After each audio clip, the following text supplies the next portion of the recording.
Hi, I'm Rosenberg. Welcome to my latest YouTube video and podcast. Today I'm going to talk about personal responsibility. Now, what I talk about is very seldom mentioned in the field of codependency and narcissistic abuse. In fact, it separates me from most of the psychotherapists, clinical practitioners, and even the personality YouTube content creators, and there's thousands of them who talk about narcissism and codependency. As much as I clinically understand exactly what is narcissism, pathological narcissism, narcissistic personality disorder, borderline personality disorder, and the type of harm that each of these type of individuals cause, and as much as I understand codependency, or what I call self-love deficit disorder, and of course these are discussed in detail in all of my books, including my latest book that was published this year, The Codependency Revolution, Fixing What Has Always Been Broken. I apportion responsibility to the people in the relationship. Now, I want to be really clear, and please listen carefully. I never blame the person who is a victim of abuse for a problem. I'll say it one more time. The codependent who is in a relationship with an abusive narcissist, or someone who has either narcissistic, borderline, or antisocial personality disorder, is never to blame for being abused. So we got that? But now we have to understand the idea, the concept of personal accountability. And to set up that discussion, I want to remind some of my viewers about the human magnet syndrome relationship dynamic. And that is discussed in all three of my books. Basically, opposite personalities attract. Think of a dancing couple. You have a leader, say it is a dancing couple who enjoy dancing the tango. You have the leader of the dance and you have the follower, and they both have different roles. When each of them coordinate their moves based upon their roles, the dance is effortless and both enjoy the dance. In other words, the narcissist leader, needer, taker needs a codependent giver, altruistic, patient, sacrificing, invisible. They need to match up to make the relationship experience feel effortless. And that is the very beginning concept that I use to create my human magnet syndrome explanations. To get more information about codependency as an addiction, I strongly recommend that you get my Codependency, It's an Addiction seminar. It's available both as an audio recording and a video recording. It is perhaps one of the clearest explanations I have for why codependency is an addiction.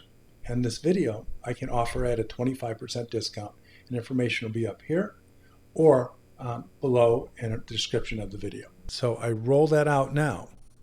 If you're an SLD, which is self-love deficient, I changed the name from codependency to self-love deficit disorder and codependent to self-love deficient, or SLD. If you're an SLD, you obviously have fallen in love with or have a history of falling in love with pathological narcissists if the relationship started off at chemistry. Now, this is not just some theory. This is a psychological fact. And because the purpose of this video is not to talk about the human magnet syndrome, I'll just have to say, if you want more information, read my book, The Codependency Revolution, or check out more of my videos, or go to my website at selfloverecovery.com, and you'll get plenty of information about that. Okay, so we've established that SLDs, codependents, always fall in love with narcissists. They don't do it because they are attracted to selfish, self-centered, grandiose, entitled, harmful, and sometimes abusive people. No. The human magnet syndrome doesn't work that way. It is an attraction that is directed from an unconscious source, a part of their brain that is offline, disassociated. So our attraction patterns come from the deeper recesses of our personality that were formed in our childhood. Therefore, if you were raised by a narcissist parent and a codependent parent, you then experienced attachment trauma as a child. In other words, to survive your childhood, you had to figure out a way to mold yourself into being the ideal child, the trophy child, the good girl, the bad girl, the old soul, the caretaker. You had to figure out a way to be on the good side of the narcissist while witnessing around you other people that couldn't do that and become the target of the narcissist's anger, rage, and narcissistic reactions or injuries. So that way that you adapt as a child, it coalesced, crystallized in what I call a relationship template. And that is this unconscious, this almost reflexive preference for a person who matches your previous relationship experiences. So if you come from this dysfunctional family and you experience attachment trauma, then unconsciously, a person who is narcissistic and acts that way is going to feel unconsciously, it's not conscious, familiar. And what is familiar is safe.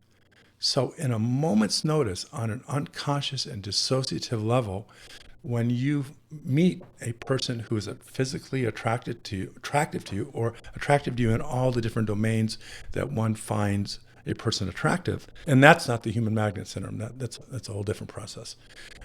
Your relationship template is going to pull you towards a narcissist, and it's going to feel paradoxically safe.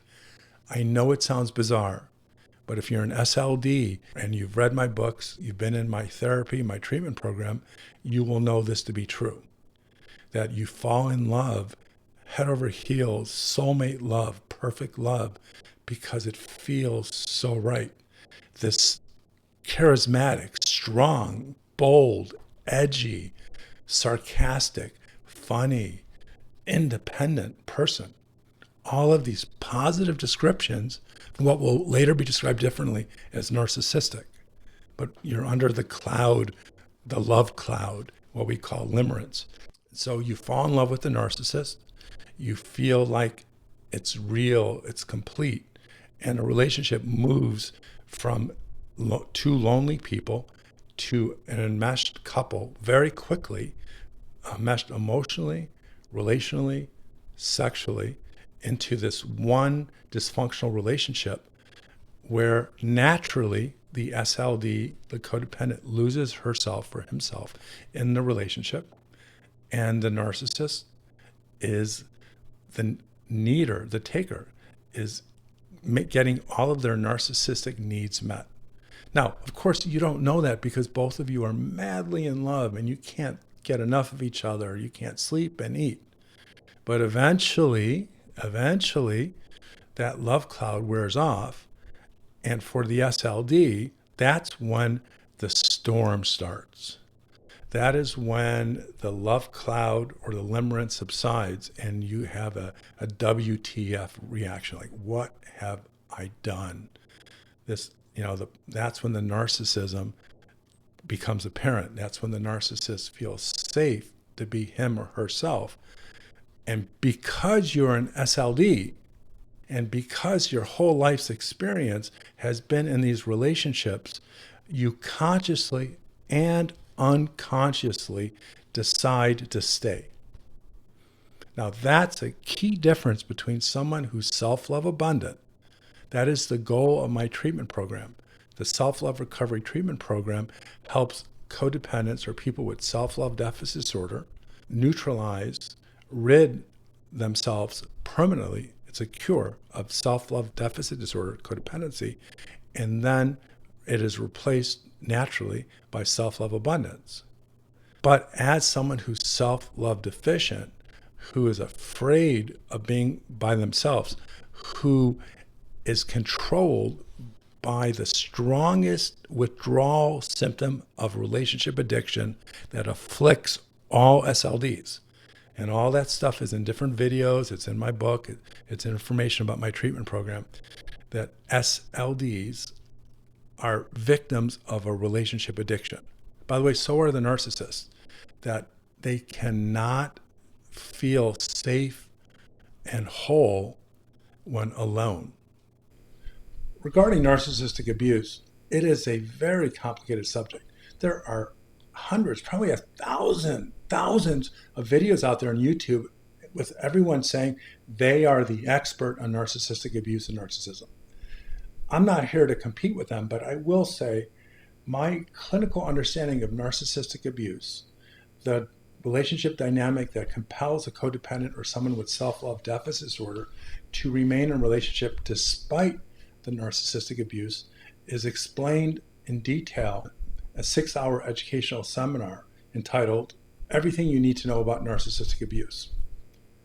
In this video, I put together all of the information that I have about narcissistic abuse, organize it as an instructor, a professor, or a teacher would instruct it. Simple, straightforward concepts, explanations, definitions, examples, stories, so that you could understand how your own experience of narcissistic abuse is infecting your life and keeping you from feeling safe and ultimately happy or self-love or having self-love abundance. Let me offer you a 25% discount on either the audio or video version of Everything You Need to Know About Narcissistic Abuse. Information about this video or audio recording and its discount will be located in the description below. They suffer from what is called pathological loneliness. It is intense. It's bone aching. It is the type of emotional existential pain that is so painful, the SLD will do about anything to avoid it. And again, the same with narcissists, but we're not talking about narcissists in this video. So the SLD falls in love because of the human magnet syndrome. What was the soulmate, they wake up and find out is the cellmate. And then they realize, oh my gosh, what have I done? And because of their fear of being alone or lonely, the pathological loneliness, and the core shame that is endemic to the problem. Core shame is a core characteristic of self-love deficit disorder. And core shame is a fundamental belief that you're not lovable and everything you do is just not going to be good enough. So you have to keep trying to do better and better.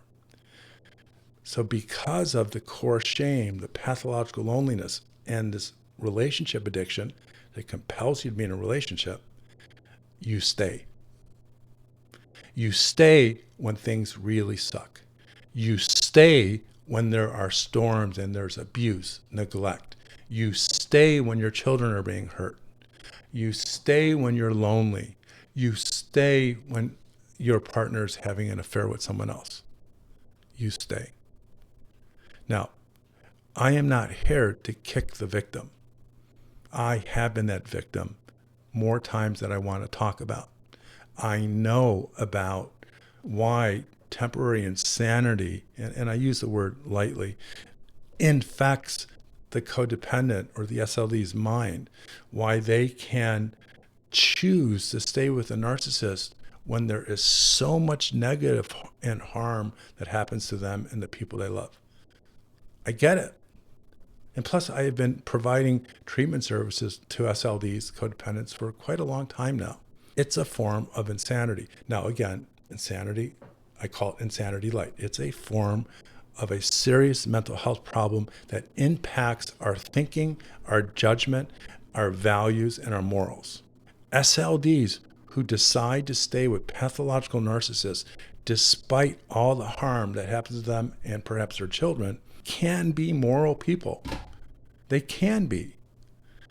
But the fear of being alone, the loneliness, and then let's throw on the manipulation, the gaslighting, and all of the crazy stuff that narcissists do to entrap the SLD. You got to add that to it. So this video's core message is as terrible as self-love deficit disorder can be for people, and painful. And as terrible and painful are relationships with pathological narcissists. And as much consequences there are in these relationships, SLDs choose to stay in a relationship. Now, that's an important statement. They choose to be in a relationship. Doesn't mean that they're insane. It doesn't mean that they're not smart. It means that they are a victim of a very, very serious and insidious disorder.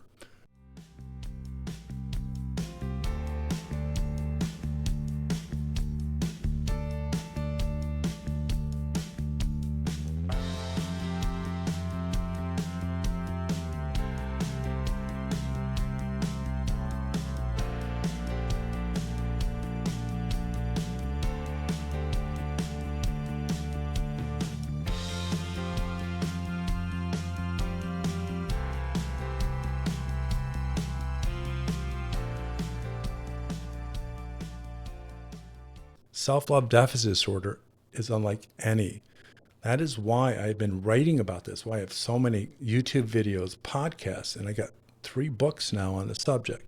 And I created a treatment program to actually permanently cure it, my self-love recovery treatment program. Again, plug to my business and job, got to put that in there.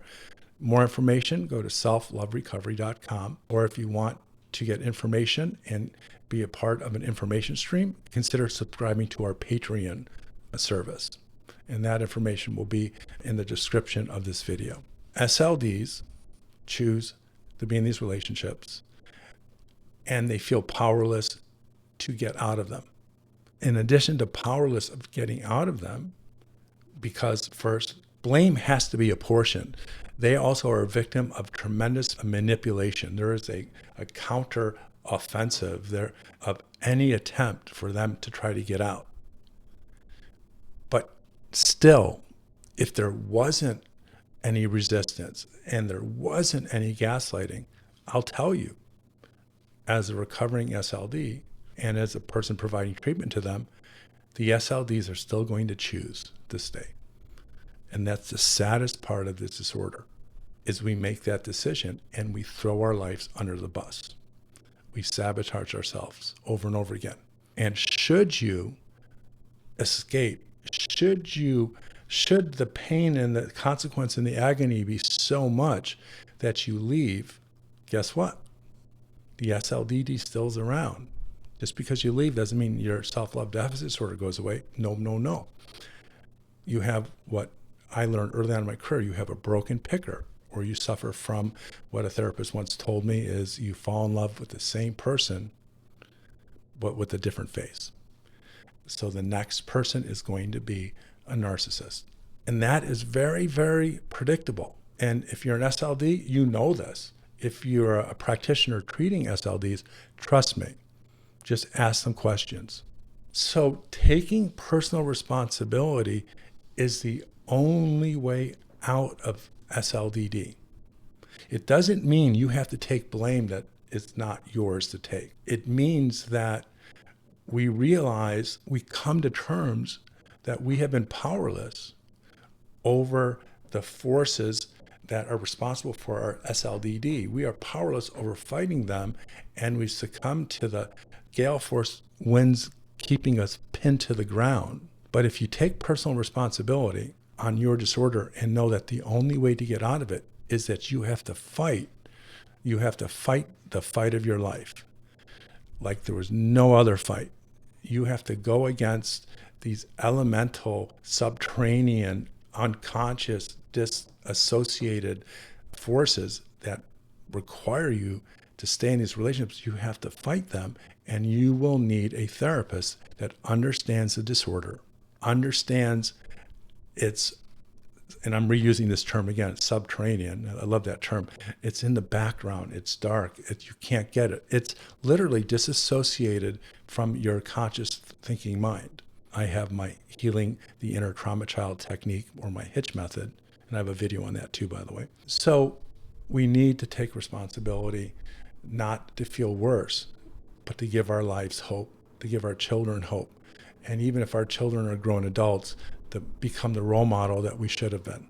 Because it's only through our fight of the inner storm in us, our commitment against the SLDD addiction, and it's unlike any other addiction, I've been an addiction specialist my whole career, and SLDD or codependency addiction is as bad as any of them.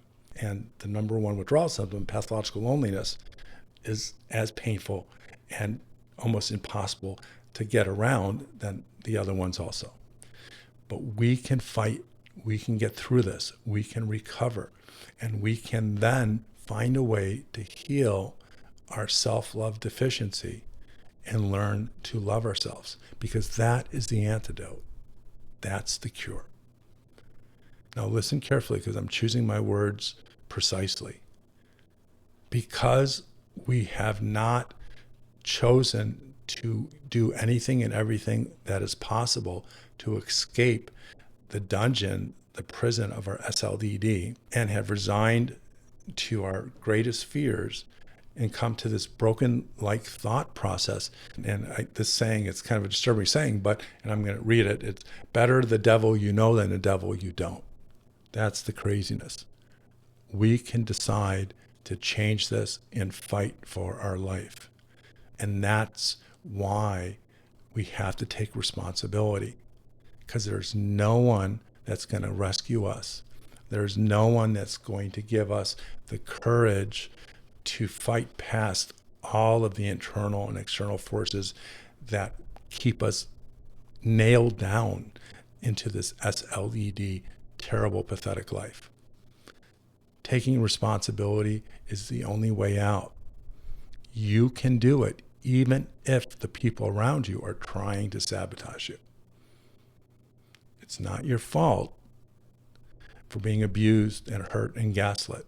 But if you keep choosing a narcissist over and over again when your previous experiences were not good, then you have to really think about it. My goal is to help my clients find self-love. I am not trying to inculcate shame. I am not trying to blame anyone. I'm not trying to make you feel worse. I'm trying to inspire you. So if you take responsibility, then you have to be courageous enough to fight the fight of a lifetime. And you can do it. For more information about anything I do, go to selfloverecovery.com. Consider subscribing to my Patreon group, where there's exclusive information that very few people get, or information you get ahead of time, and there's other services that are not offered anywhere else. It's been a pleasure talking with you, and you take care.